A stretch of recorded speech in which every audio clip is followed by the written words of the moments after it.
For those people who know me, either the machines work properly or they go out the window. I always say that, proverbially as opposed to actually, since it's a fair long way down over the balcony there. However, I have decided that I'm going to conquer this machine, and the first thing is to try and understand what some of these settings do.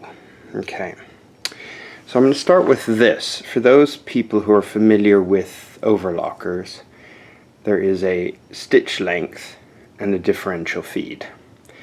On the cover stitch machine here, what you'll see is those useful pictures which tell you nothing whatsoever.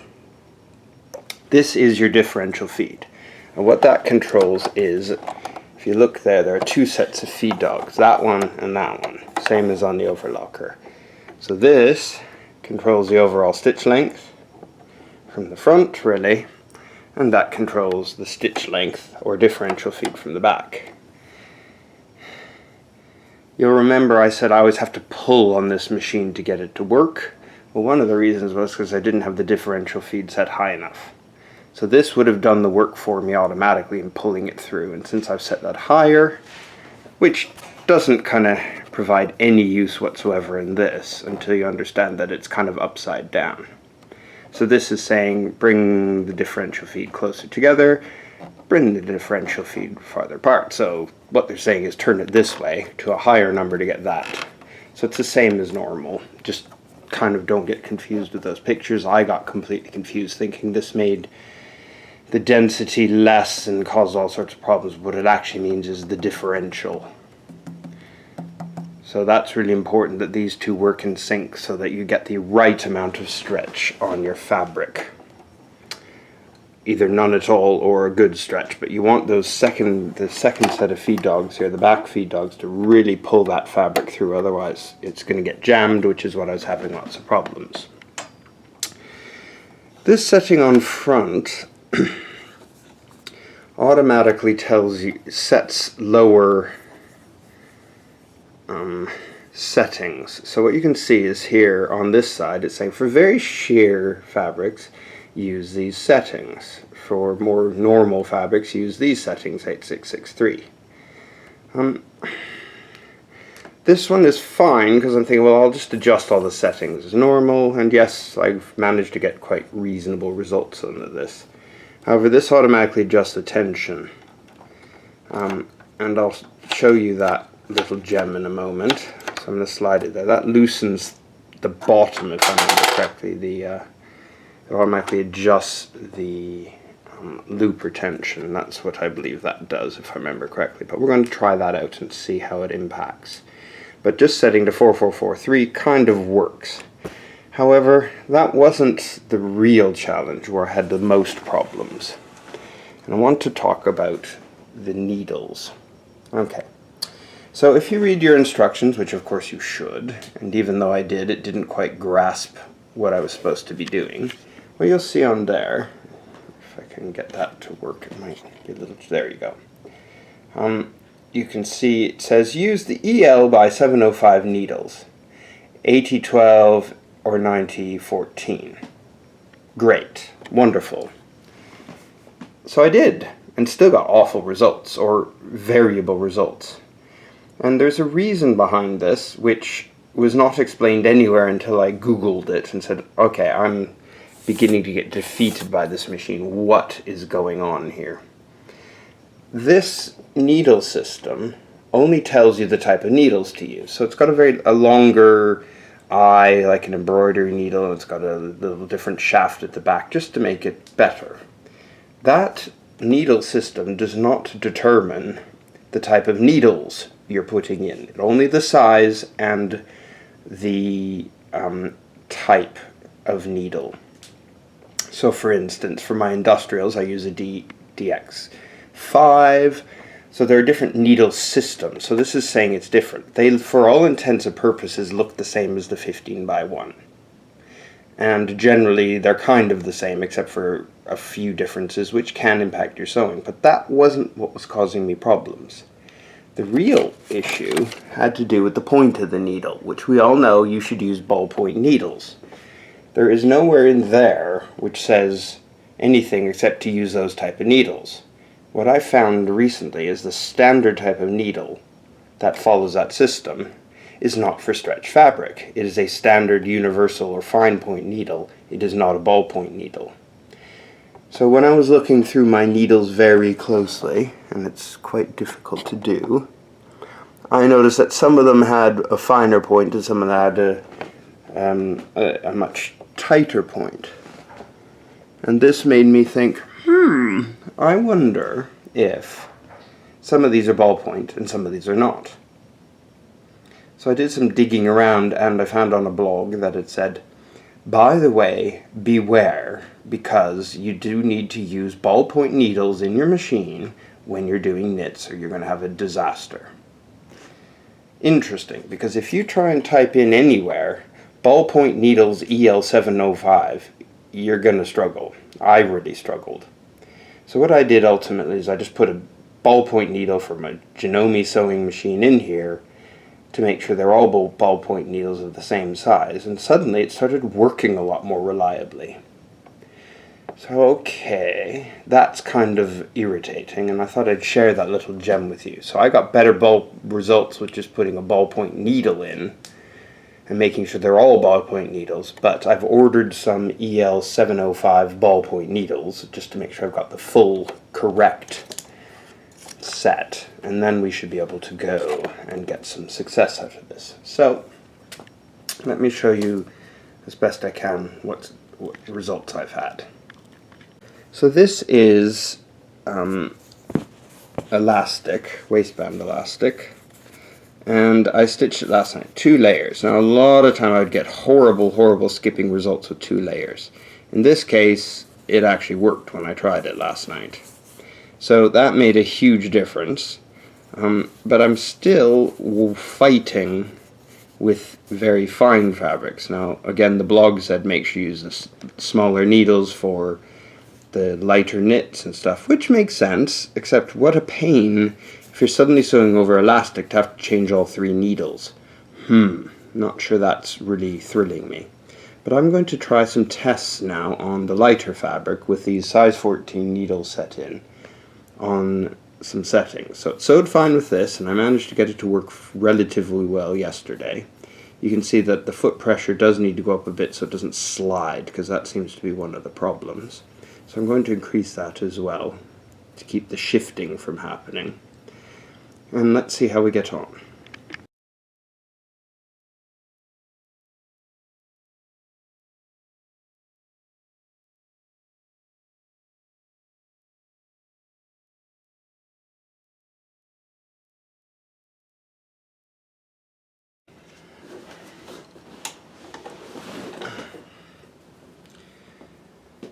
So here we are with a single layer of nice weight, but not super heavyweight t-shirt cotton. So let's see what happens with a single layer. Somewhere down here is my foot controller. There we are.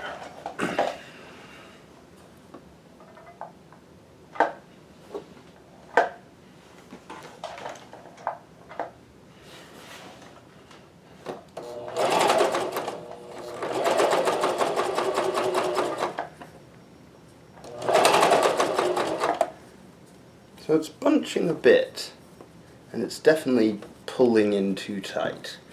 However, it is not skipping any stitches, and it's not chewing up the fabric.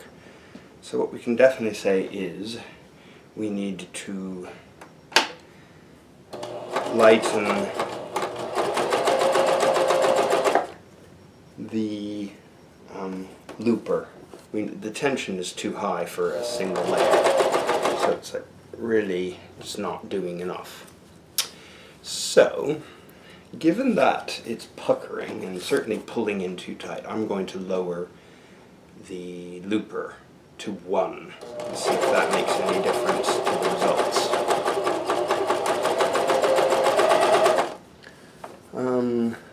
Well, still pulling in awfully tight, so it's creating a peak. It's not missing any stitches. If I lower all of these tensions to 2, 2, 2, and 1. Let's see what difference that makes.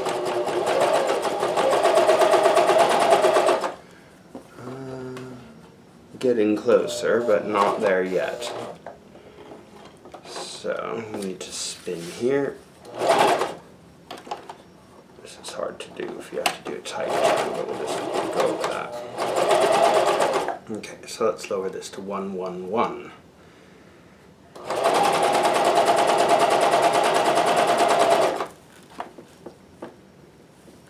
Still pulling in very tight. Let's turn off the tension on the looper altogether. Okay, increase the foot pressure down a bit.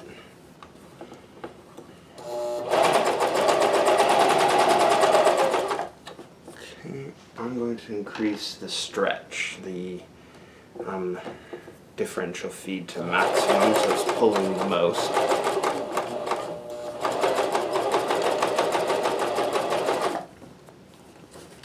Okay, let's reduce the tension to 0, 0, 0, 0, 0 and see what happens.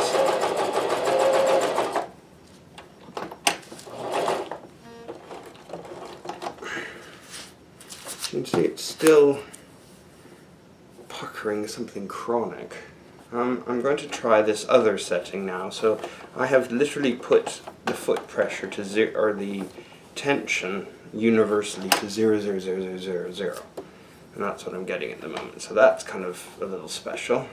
Let me try the other setting for very light fabrics. Let's see what happens now.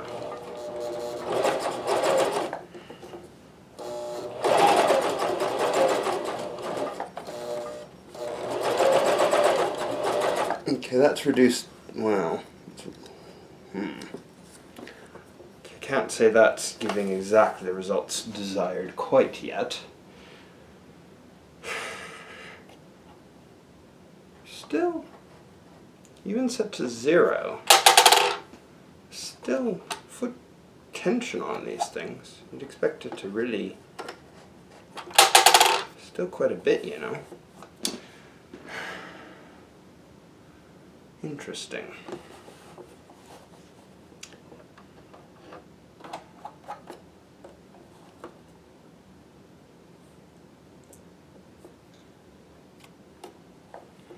Okay, so if I reduce, or if I increase the stitch length to the maximum, then what do we get?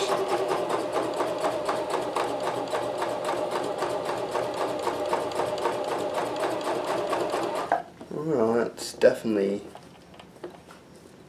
okay, so it pulls wide okay.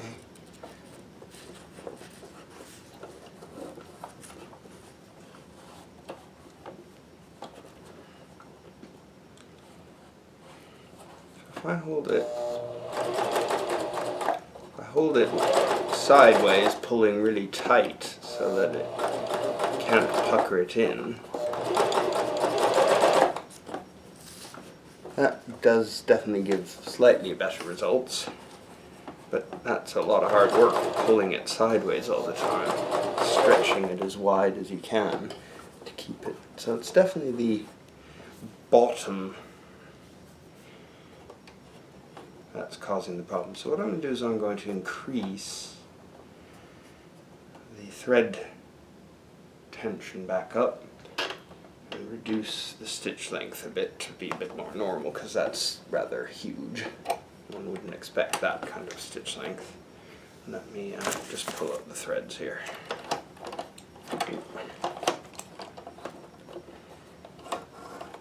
So I'm not getting any drop stitches, it's just too tight at the moment. Okay. Oops. So you can see it's puckered rather badly. So there's definitely no tension on the spools, but we're getting kind of awful puckering, which is not really what I want.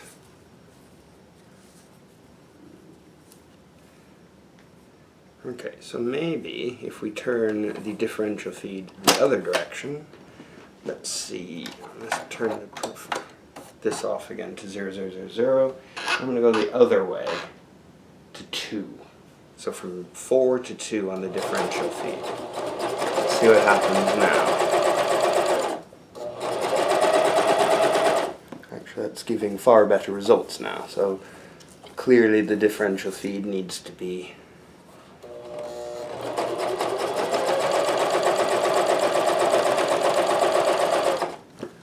now I'm getting very good results. So that was worth fiddling with. It's no longer squashing. Okay, let's go let's go to 1 on the differential feed.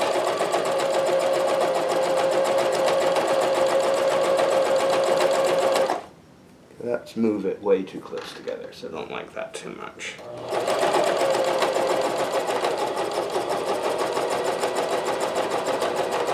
Set about 2 at the moment, and it's giving much more sensible results. A little too loose in the thread, so I'm going to increase the thread to 2. All the threads, all the needles to 2.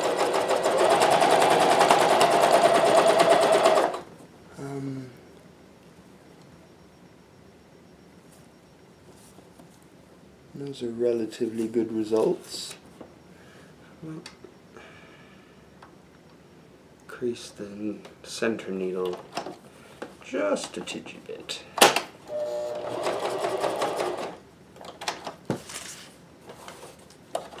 It is not the way you want to normally do this, but the speed will do this.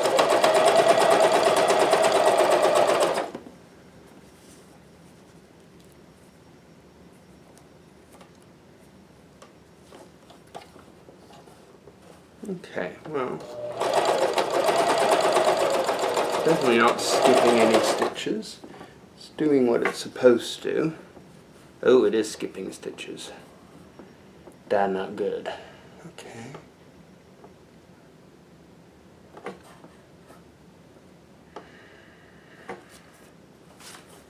Did it skip before?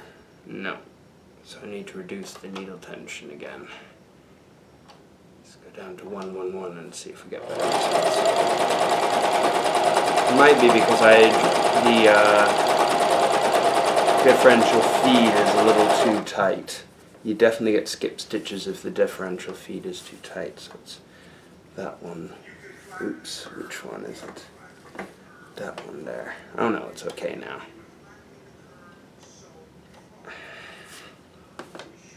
Increase the differential feed back up to 2.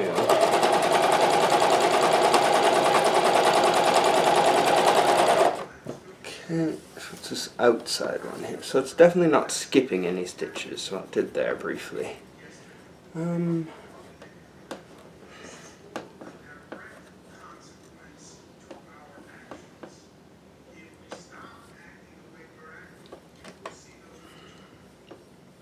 it's pretty good. I think I still get better results at 0.0000 to be honest. Okay, let's try. I've got a lot more t-shirt fabric here. Let's just try this again.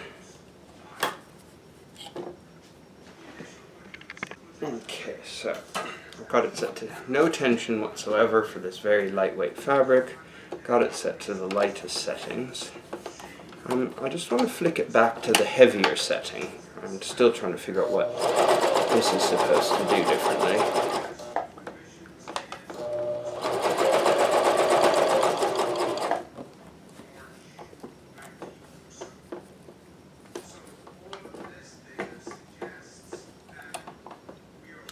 Okay, that definitely tightens up the looper, so we don't want that.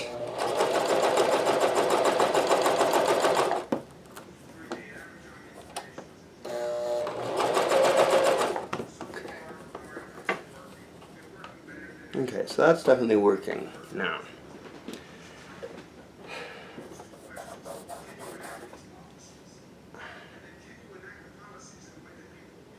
I'm wondering if I can shorten the stitch length. Let's try that and see what happens. So I've left the differential feed set at 2, But now what I'm doing is I've shortened the stitch length to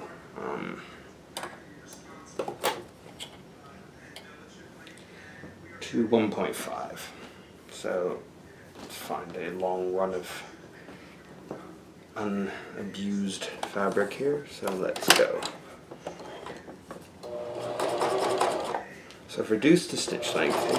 We're stitching away. Let's see what happens. That seems very much more pleasant. It's not puckering or anything else.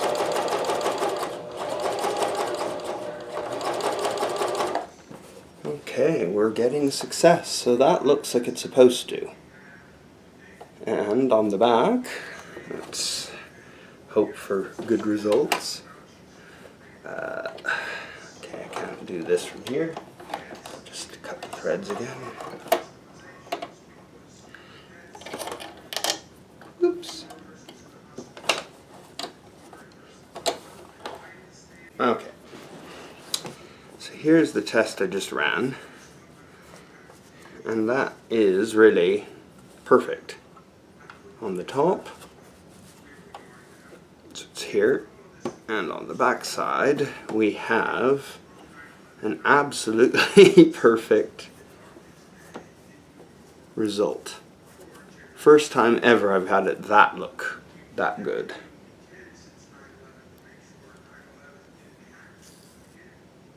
So this one here. Okay, absolutely flawless. Okay, so what have I done? Well, 0 tension anywhere for this level, and on the lightest setting on the front of the machine. 1.25, I guess. It's halfway between 1.5 and 1. And then the differential feed at 2. And we now have what looks like perfect results. How amazing. Cool. And it's got appropriate stretch. Okay, so what happens if we now double it up? Since how often do you sew a single layer of anything? So we're going to double it up, and we're going to go across a few seams here. This should put it to its test. So it's probably going to go horribly wrong because now we're going over thick layers and stuff. So hyperextension, down we go, and let's see what happens.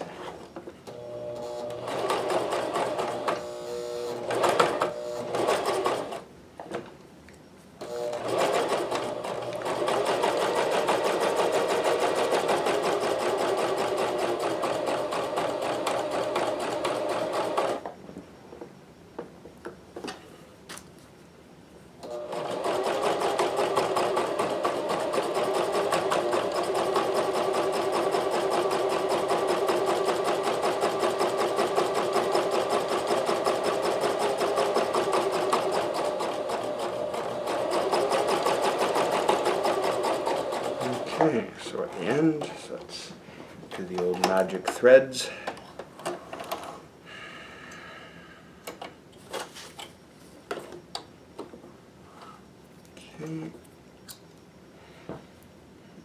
Okay, how did we get along here?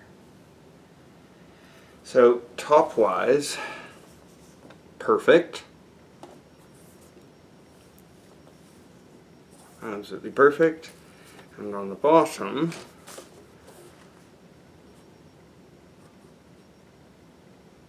did really well, except across this heavy stitching here, it dropped some stitches. And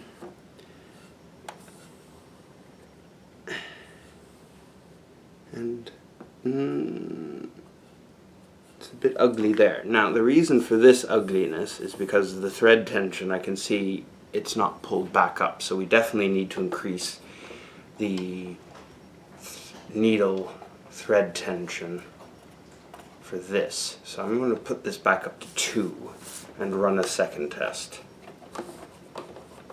So I didn't adjust anything except for the thread. Okay, so now that I've increased the thread to 2, let's see what happens. So one of the problems you've got with this type of machine is it must feed. If it doesn't feed, you will get a horrible mess underneath. So you have to make sure it never gets stuck in one spot. That's one thing I've definitely seen. As soon as it gets stuck in the spot, it doesn't feed well. You're going to be stuffed.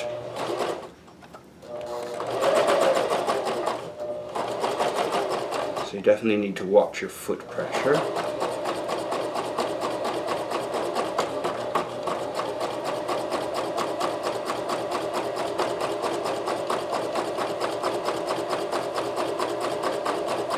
Now we're getting to some pretty heavy duty nasty stuff, starting across all the previous stitching and everything, and then down to a single layer. So let's see what happens now. Dun, dun, dun, dun. Snip, pull, snip, good. Okay. So on top looks wonderful, and on the back side, no skip stitches. Thank goodness for that. Wouldn't have been a very good tension. So, still stretchy, still good. It might be possible now to increase the looper thread a bit. I think it might be worth, so I'll increase it to 2 as well. And let's go for another test. Just looks a bit too sloppy. So let's see what happens now.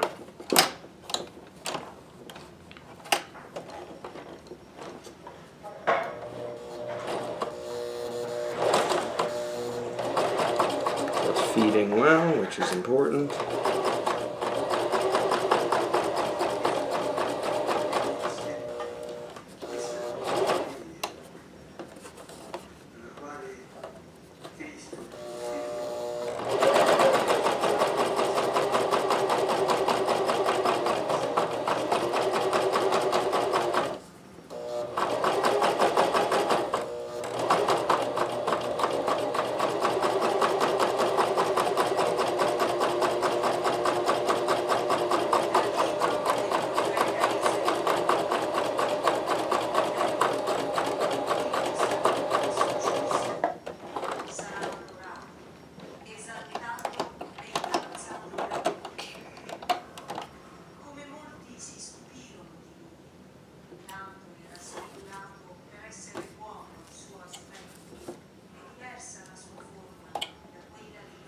Okay, so off we go. Let's find, there we are.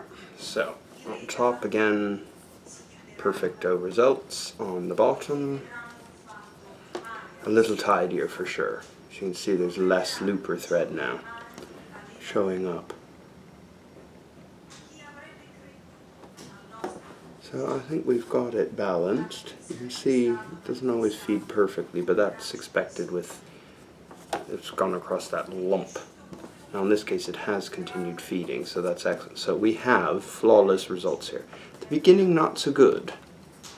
So across here where it really got thick, it dropped stitches. However, it did everything else perfectly. So I'm quite content. I think I've conquered this machine finally. And the secret was ballpoint needles and then a lot of tension adjustments. So I'm less, I wouldn't say afraid of this machine, but the frustration has gone away because I can get results without drop stitches. Except for here, this one is a little bit of a challenge, like how you'd avoid this problem there.